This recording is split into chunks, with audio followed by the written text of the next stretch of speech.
I experienced a miscarriage in October 2024. I want to share my story with a few purposes in mind: to help anyone going through it know what to expect, to help others understand more about what women actually go through, and how to support them if you do end up having a friend or family member go through it. Also, just to share my story, I was obviously going to be announcing my pregnancy on this channel and excited to share pregnancy videos and all of that. And I'd been wanting a baby for so long, and different things kept kind of coming up and being in the way. And so when I finally got pregnant, I was so excited to be on this track to have my third baby. And I just want to share what happened. I will share some details that some people might not want to hear, like more gory type details, just because I think it's important for people to know what actually happens. So this is your warning.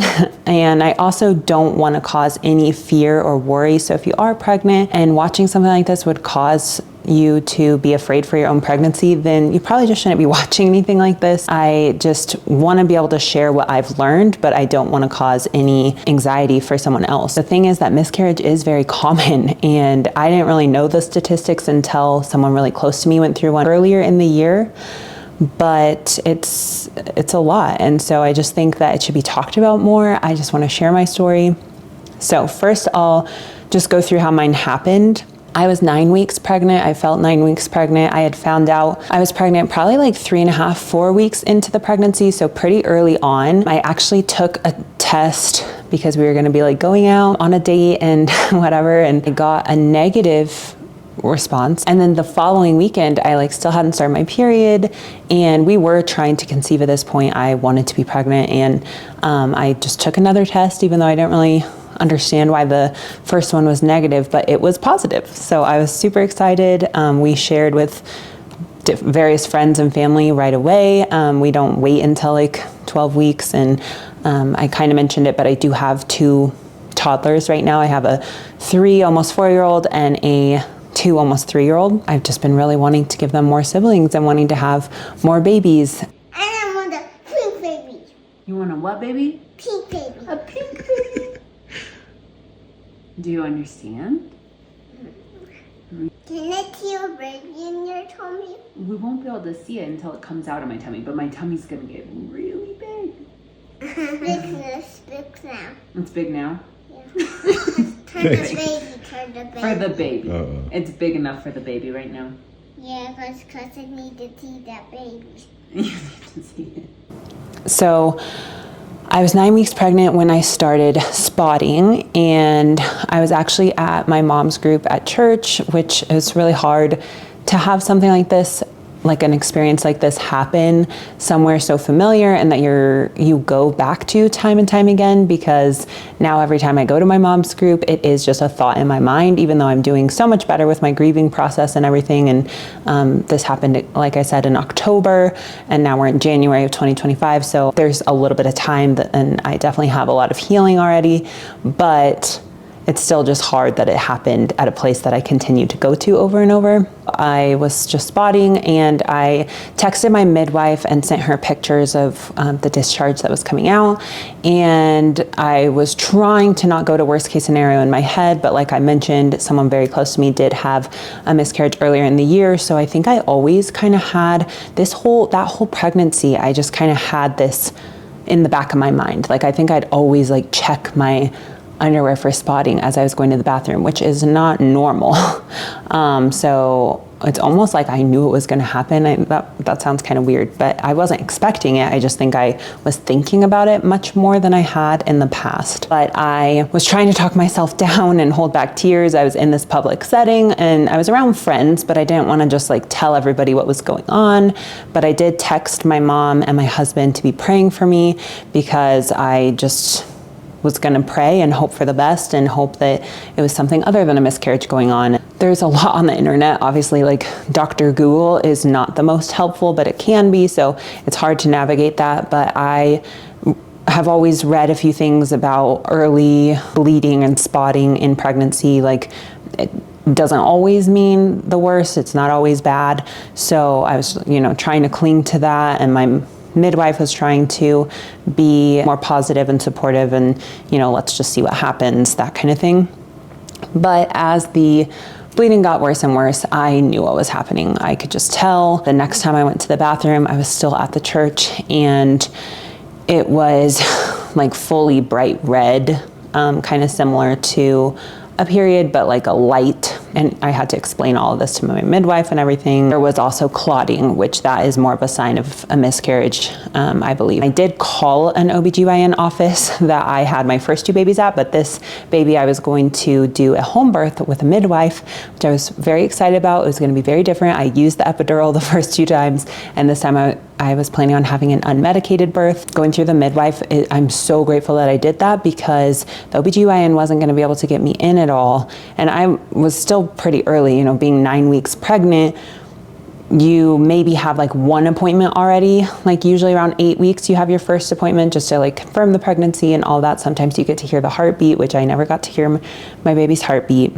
But you don't really have like ultrasounds and more appointments, and it's not as scheduled until you hit 12 weeks. Luckily, my midwife did end up later in the day letting my husband and I come to her house. She did have an ultrasound machine, and she was able to look at the baby and see what was going on. I was just thinking, like, as far as the emergency room goes, I did have a friend who I told at the moms group who has been through miscarriages before, and she gave me the advice to go to the emergency room, and that there are like certain hormones. I want to say estrogen, I could be totally wrong, but there are hormones that you can take that will help kind of prevent miscarriage if that's not already happening or something. So it's just good for your body to like hold on to babies. She gave me that advice, which I do think was good advice, but I also was just trying to think, you know, if this is what's already happening and I go to the emergency room, there's nothing they can do for me. They can confirm that this is what's happening, which it is good to have the knowledge so that you're not just guessing and freaking out.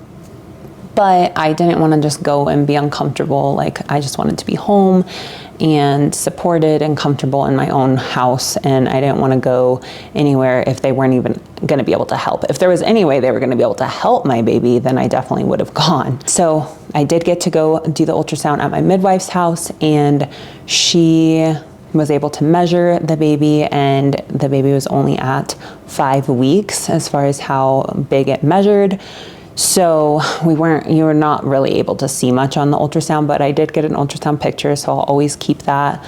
I want to make like a shadow box with the pregnancy test and the ultrasound and different little things that we had for that baby. But it's just such a surreal experience. I feel like I'm kind of jumping all over the place, even though I have notes, but it's such a hard thing to explain to people who don't know. And that's why I'm so grateful that I had a support system with a lot of people who have been through it, or their friends or family have been through it, so they have a little bit more experience with miscarriage, because it is kind of still a taboo subject. I feel like people do share it more, and I'm grateful for that. I'm grateful that people share it online, and I feel like people talking about like their rainbow babies became a bigger thing, and so then women were sharing that they had had miscarriages.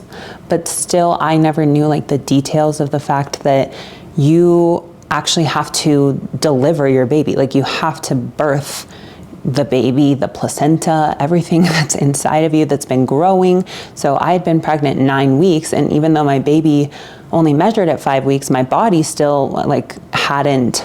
It takes time, I guess, for your body, and it's different for everyone, but to recognize the fact that the baby isn't living anymore. And so I didn't start bleeding until 9 weeks. So that was 4 weeks after my baby stopped growing. And that can look different for everybody. So when I was starting to pass things like the clots and the bigger things and getting closer to actually passing my baby, because you do have contractions, like you go through a birthing process, and I don't think that people realize that. And I could be wrong, maybe it was just me, maybe like I was just living under a rock, but I just don't think people talk about these details. And I think there are things out there, like if you're bleeding through a pad within an hour, you need to like go to an emergency room, because if you're losing too much blood, or there's just so many different complications that can come up with miscarriages. I know a lot of people have to have like a D&C procedure and have to have like medical intervention.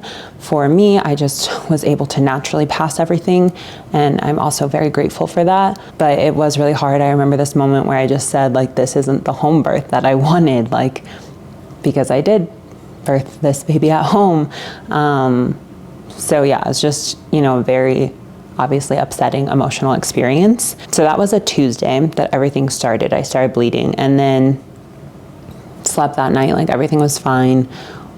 Not fine, but you know what I mean? Like I was just bleeding, and I knew at that point what was happening for sure because the baby measured at 5 weeks. But I continued to pray. I continued to have hope. I was kind of grappling with this with God, struggling through like, am I supposed to be praying for healing?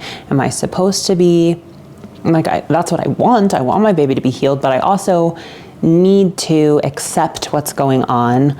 My body needs to accept what's going on. Mentally, I need to accept what's going on to be able to like grieve and process and move on. So it was difficult because you're kind of in this limbo, and I was just like, you know what, until I pass my baby, give birth to my baby, whatever you want to call it. I don't know exactly what to say with that, but I just have said like, until I pass my baby, I am going to continue to pray. So I prayed, we reached out to our friends and family and they prayed.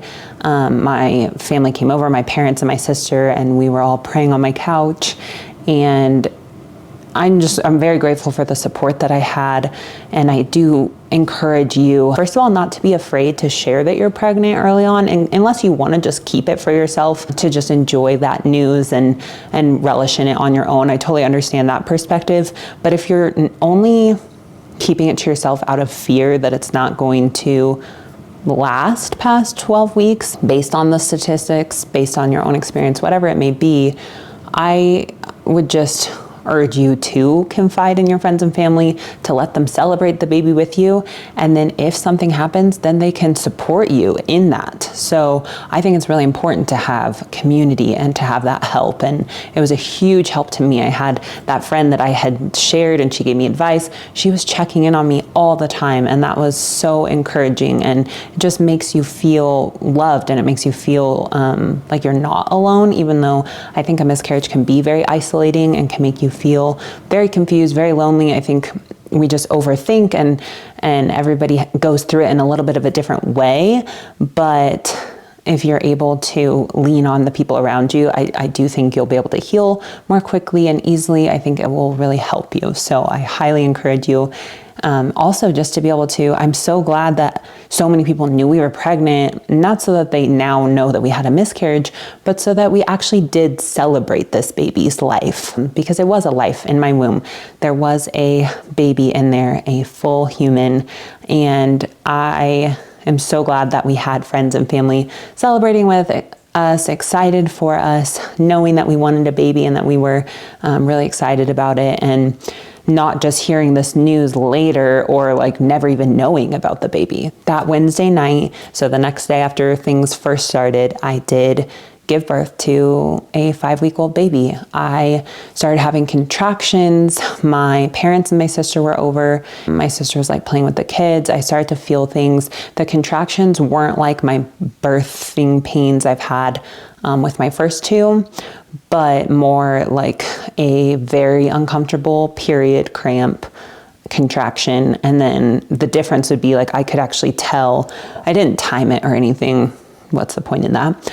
But I could tell like it would happen and then stop and then happen, and got closer together before me actually passing my baby. So yeah, it was very much like a birthing experience. And I just never thought about that for my friends and people I knew who had gone through miscarriages in the past. I had no idea what it entailed. So I'm so sorry if you've been through this, especially if you've been through this without support and without the knowledge, or if you went through this and you didn't know what to expect. I feel like that would be so challenging. And that's part of why I want to share my story. Like, for anyone who doesn't know, just so that they would know what it entails, because I had gone through this with someone really close in my life. So I actually knew what to expect then, but when she went through it, none of us knew exactly what that was going to look like. So then it's like, oh my goodness, like she's going through intense pain. Does she need to go to the hospital? Like, what's going on?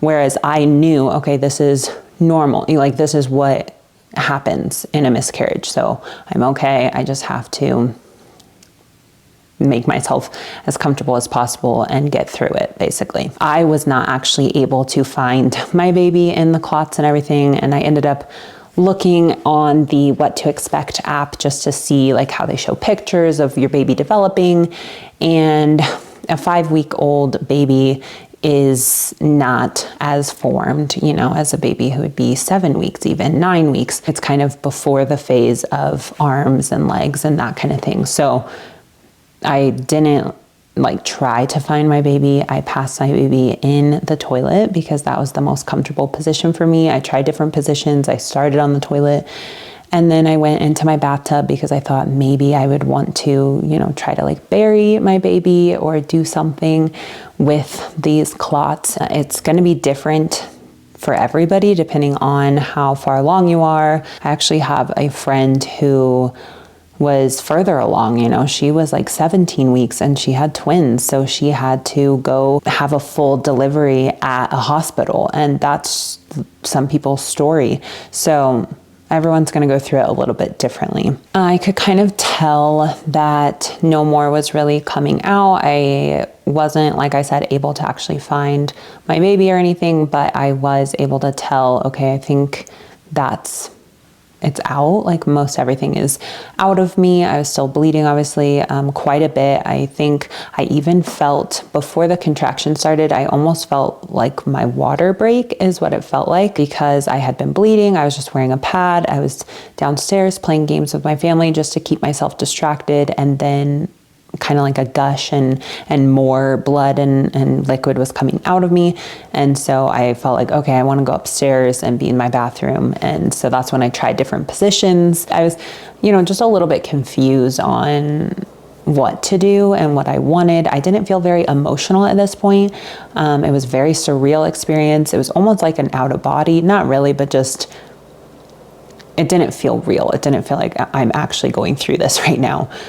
So I was kind of thinking more logistically, logically, like, will I be upset later if I don't try to find the baby or like try to bury this or something? And I don't know, these are like very intimate details to share online. I don't know if other women who've gone through a miscarriage, if they do the same thing. You know, I know some women name their baby. I didn't give my baby a name, and I didn't decide, oh, I think it was a girl or I think it was a boy, because I didn't really know. So I just call it my baby, and it's my baby in heaven. Luckily that night after everything happened, my husband and I were really able to just have a good cry together and grieve. And I think letting those emotions out is so important throughout the whole grieving process. It was an odd grieving experience for me because I lost my brother a few years ago. So I know what loss is. I know grief.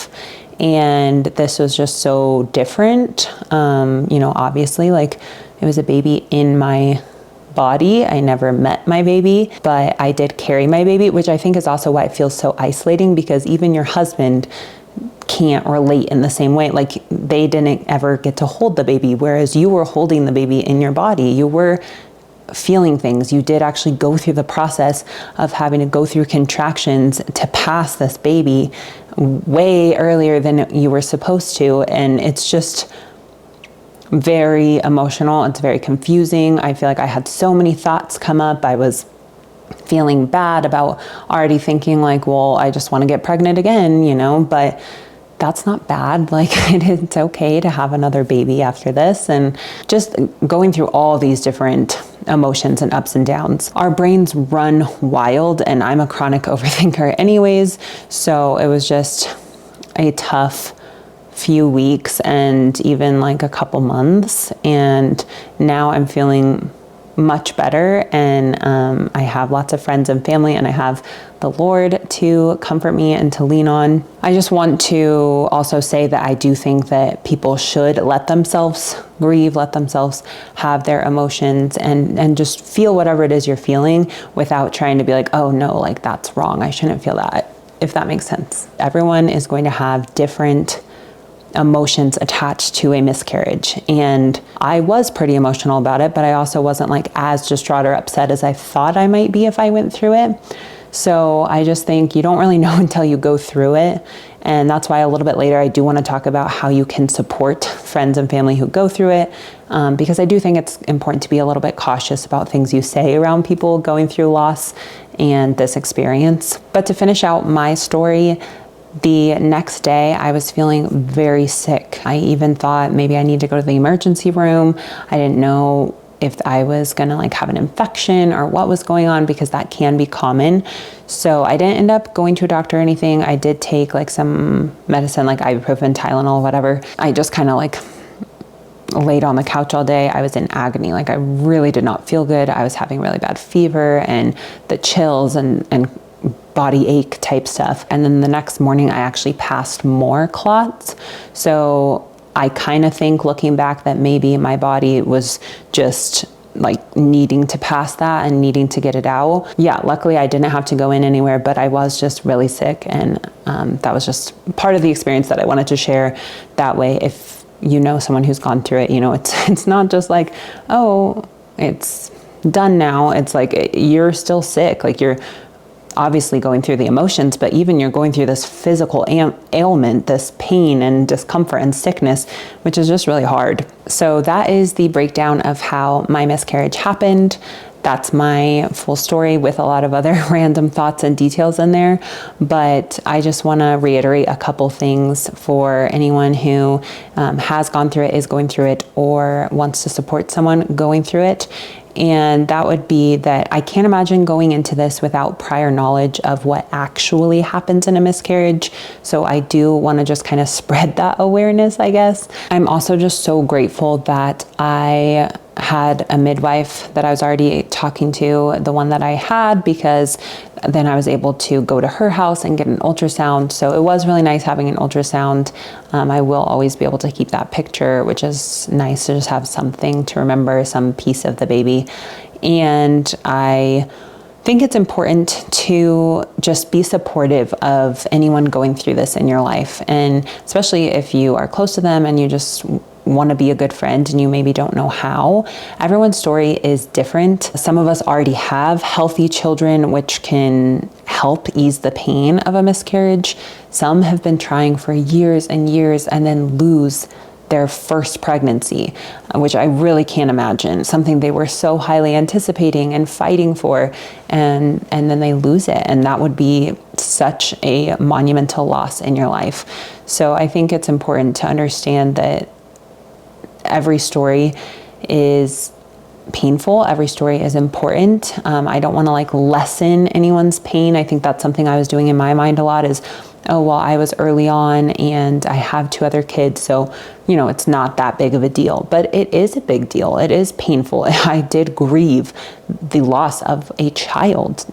And, you know, it's different when it's a 5-week-old baby rather than a 6-year-old kid. Like there's no even comparison. It's just so different. We all go through our own things, and it's already such a thing in motherhood to judge and compare and feel this judgment, and that should have no place in miscarriage and loss. So everyone's story is important, and it's their own pain. And even if we can't understand why someone else is so upset by it or why they're so nonchalant about it, that's not up to us. That's not our place. Our place is just to support them in any way we can. I have a few pieces of advice for people who are trying to support. And first of all, I would just say, be careful what you say to them. It's easy to be offended when you're going through grief. And when people say certain things, it can really hurt. And when people don't say anything at all to you and don't bring it up at all, that can really hurt. So you're kind of in a no-win situation, but you can win. I just think checking in on people, being there for them, and then like addressing their baby as a baby. It's not like it wasn't a real loss. It's not like, it's not like that. So I think just addressing their baby as a baby, or if they gave their baby a name and they tell you that name, then like remember that name and address the baby with that name. I think that's really meaningful. I think checking in often, obviously if you can support with like bringing a coffee or bringing a meal, bringing flowers, that is so meaningful. And I had a few friends that were so thoughtful and so kind. I got a beautiful bouquet of flowers from a friend, even though we had only become friends somewhat recently, like only a little bit before my miscarriage. And so that was so impactful. Another friend gave me a necklace that represents miscarriage, and it like represents the baby and had a lot of meaning attached to it, which was so thoughtful and so kind. And another friend gave me a little care package with like bath salts and a candle and a mug. And I just think that gave me a lot of inspiration to be a better friend. Like, I want to be there for my friends when they go through difficult times. And a miscarriage is a difficult time and it's isolating. So for your friends to feel seen by you in any small way, bringing a coffee, bringing a little gift, that would mean so much to them, I'm sure. And the bottom line is just to go out of your way to show people love. And that's the kind of friend I want to be moving forward to. And this taught me a lot in how to support people. I believe that's everything I wanted to share. I think I rambled and talked a little bit more than I was expecting, but I mostly just wanted to share my story, and I have this hope that it will help somebody else in some way. So that is my hope for this video, and it might be more than you bargained for with the details, but the whole purpose in my channel, Original Motherhood, is to help moms going through similar experiences, a similar season of life. And we're all original in our motherhood. We're all unique and have our own experience in motherhood and go through different parts of motherhood. But there's also this God-given original design for motherhood and what that looks like, and this great responsibility in motherhood. So I want to just create a community of a safe place to talk about different important subjects, or just give motivation for cleaning and the mundane day-to-day homemaking tasks. And that's what this channel is all about. So if that sounds good to you, if you enjoyed this video, please do subscribe. I pray that you are blessed by this video in some way, and I will see you next time. Thank you for watching.